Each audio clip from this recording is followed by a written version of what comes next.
talk about development of the real-time quantitative PCR assay for detecting and quantifying CMV well 146 genotypes.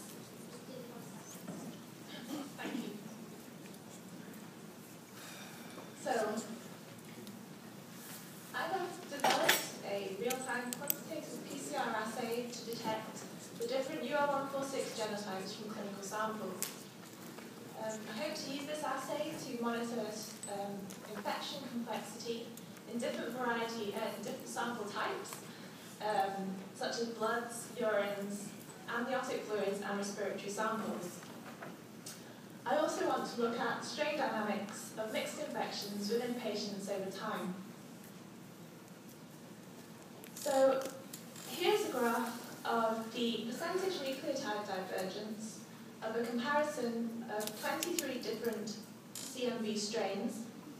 And I've highlighted here the UL146 gene, and as you can see, it has a particularly high nucleotide divergence throughout its whole length. And this means that it can be categorized into 14 distinct genotypes, labeled G1 to G14, as shown in this phylogenetic tree. And this high variation is one of the reasons that we've chosen this gene for use in a qPCR assay.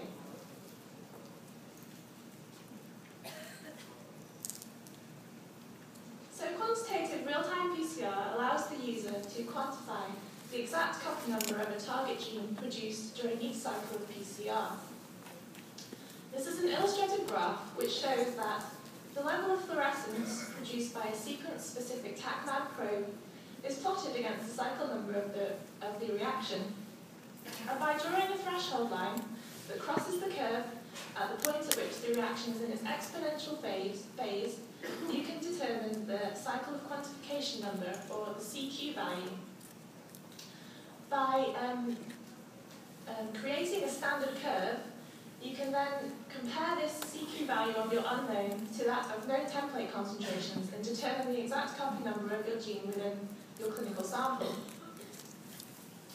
This is the standard curve for my assay, and it allows me to determine that the reaction has an efficiency of 94.2% and a detection limit of 8 copies per microliter for each UL146 gene, or genotype, sorry. The black line is the average CQ value recorded for each UL146 genotype, and the red lines are the standard deviation, the minimum and maximum standard deviation. And this is the graph that we use to be able to determine the exact copy number of each UL146 genotype from clinical samples. So I wanted to validate my assay, and I used a clinical sample set that had been previously characterized for UL146 genotype and total viral load. And these samples were bronchoalveolar lavage samples taken from immunosuppressed patients and outpatients. And they tested positive for CMV and then were cultured in human fibroblast cells. The DNA was extracted and the total CMV viral load was determined by real-time PCR by Professor Schultz's lab in Hanover. These samples were then quantified for their UL146 genotype by PCR and sequencing by past members in my own lab. And as you can see, from the 17 samples, 13 of the samples could be characterized for their UL146 genotype. 4 were defined as mixtures, and 4 failed to be characterized using this method.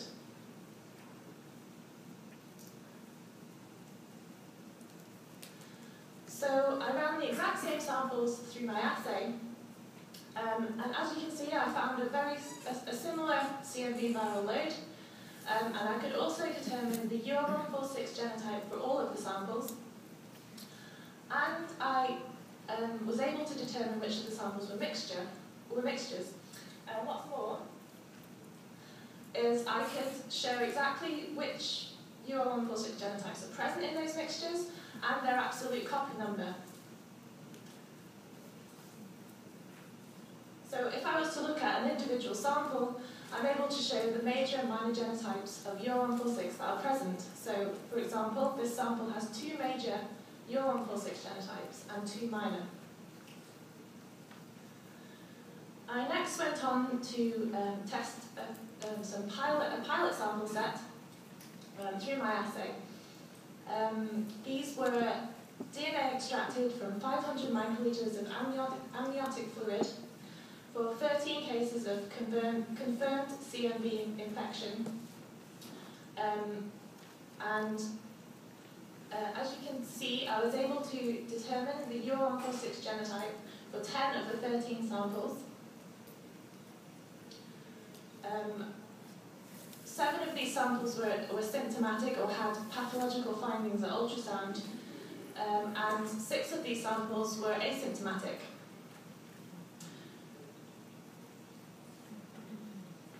Due to the low volume of the sample available, it was necessary to introduce a dilution step to my method.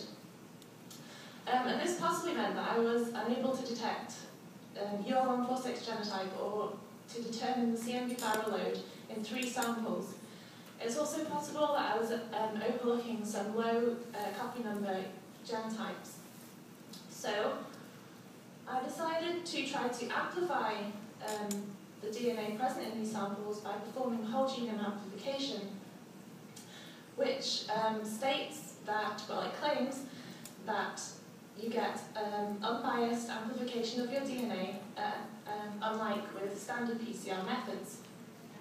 So to test this, I created a mixture of UR146, a mixture of a sample containing 3 different UR146 genotypes at varying concentrations to mimic major and minor strains. And I serially diluted these 1 in 10 for the subsequent 3 mixtures. I then subjected these to whole genome amplification and ran these through my assay along with the original samples. And I found that there was no significant amplification bias. And I also determined that if an original sample contained at least 10 copies per microliter, it would be detectable in my assay after it had been whole genome amplified. So I whole genome amplified all of the amniotic fluid samples, and I could successfully now characterize 1 of the samples that was undetectable before. However, 2 remained undetectable. And I did not show up any other mixtures. To further confirm this, I performed PCR cloning and sequencing, and no mixtures were detected. I just want to highlight the potential use of this assay to monitor the strain dynamics within patients over time. And these are bronchoalveolar lavage samples taken from 3 different patients over a varying time course. And although there were no mixtures in these samples, I was able to characterize the UR146 genotype and also to monitor the CMV viral load. So, in the future, I hope to look at the amniotic fluid sample sets in more detail. These were kindly provided by Dr. Sabatoni's lab in Pavia. And they also have samples from the mothers, so it might be interesting to see if there are any mixed infections, whether it has an impact on clinical outcome. We also have a set of renal transplant patient samples taken over varying lengths of time. So it would be interesting to look at the strain dynamics if there are any mixed infections in those. And I'm going to multiplex the assay so that to increase the detection limit so that I can detect UR146 genotypes from samples that have a low volume rather than having to dilute the sample down.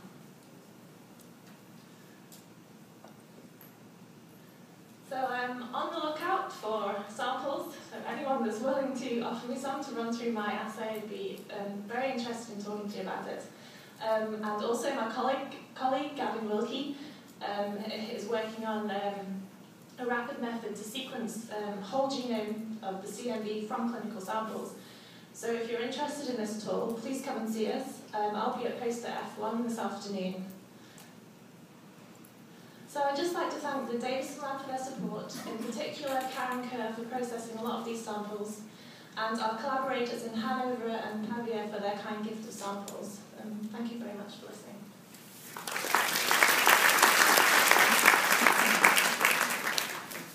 We have time for questions.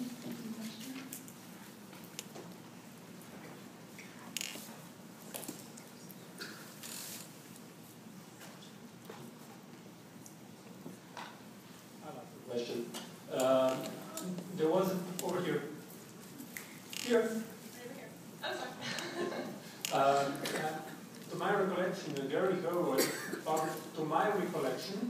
Gary Hayward published a few years ago a study in which he was showing that the simultaneous infection with multiple strains, and I think he was doing it on UL 144 if I'm not wrong, was resulting in a major increase in mortality of the congenitally infected embryos. So the question is, now you have a couple of samples there, and what are your preliminary results about the effect of multiple infections on the pathology, on the seriousness of the disease? Yes, unfortunately we just don't have enough samples to be able to say anything about that. I was hoping my collaborator would be here to give me a bit more information about those amniotic fluid samples. But we hope to be able to look at that in the future. That's something that we want to look into in more depth. But obviously with 13 samples, it's not possible to say anything. We didn't even find any mixtures in those samples. So I think mixed samples can be quite rare or quite a bit more difficult to detect.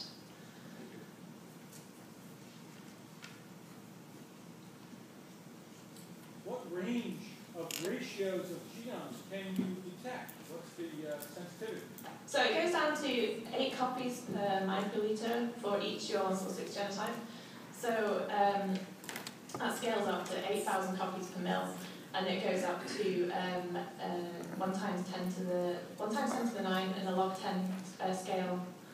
So it's quite a broad range. As long as you've got enough sample, you can put it in there, but the dilution step is a bit of a pain. That's why I want to multiplex. All right, thank you. Thanks. Now for our next talk, by Deborah King, is evaluation of methods for the detection of cytomegalovirus and dry blood spots.